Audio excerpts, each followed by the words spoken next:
السلام علیکم ورحمۃ اللہ وبرکاتہ۔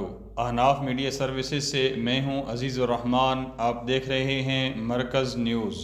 متکلم اسلام مولانا محمد الیاس گمن حافظہ اللہ جس انداز سے مرکز میں رہنے والے علماء اور طلباء کی تربیت کا خیال رکھتے ہیں، بعینہ ہی اسی طرح ملک پاکستان میں موجود اپنے ساتھ تعلق رکھنے والے تمام علماء اور طلباء کی تربیت کا خیال رکھتے ہیں۔ اسی سلسلے میں مرکز اہل سنت والجماعت میں ہر سال 3 روزہ دورہ تربیت العلماء کا انعقاد کیا جاتا ہے، جس میں ملک بھر سے آنے والے معزز علماء کرام سے تربیتی گفتگو مرکز اہل سنت والجماعت کے اساتذہ کرام فرماتے ہیں۔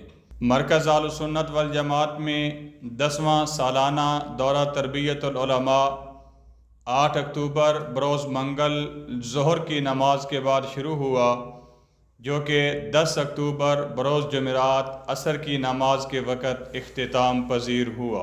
دورہ تربیت العلماء میں ملک پاکستان سے کثیر تعداد میں علماء کرام نے شرکت کی۔ پہلی نشست میں مفتی شبیر احمد حنفی صاحب نے دورہ تربیت العلماء کی ضرورت اور اہمیت کے عنوان پر گفتگو فرمائی۔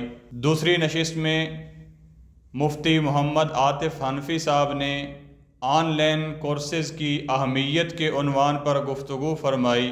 تیسری نشست میں مفتی محمد اصغر صاحب نے علم الکلام اور متکلم اسلام کے عنوان پر گفتگو فرمائی۔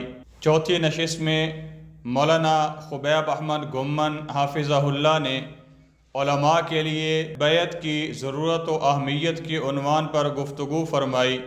دورہ تربیت العلماء میں خصوصی اسباق متکلم اسلام مولانا محمد الیاس گمن حافظہ اللہ نے 4 نشستوں میں پڑھائے۔ پہلی نشست میں حدیث مبارک ان العلماء ورثۃ الانبیاء وراثت نبوت کی دل نشین تشریح۔ دوسری نشست میں عقائد پر کام کرنے کے رہنما اصول۔ تیسری نشست میں اعتدال کی 7 جامع جہات۔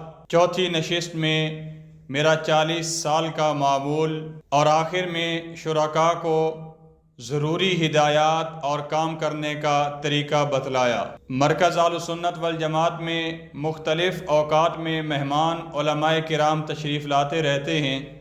اس ماہ دورہ تربیت العلماء میں جو مہمان علماء کرام تشریف لائے، ان میں سے بطور خاص قاری جمال الدین مشوانی، مولانا محمد طارق صاحب پشاور، مولانا ضیاء الرحمن البازی صاحب ڈیرہ اسماعیل خان، مولانا محمد صدیق صاحب ڈیرہ غازی خان، مولانا ندیم سرور معاویہ صاحب ضلع اوکاڑا، مفتی محمد نعمان صاحب گجرانوالہ سے مرکز اہل سنت والجماعت میں تشریف لائے۔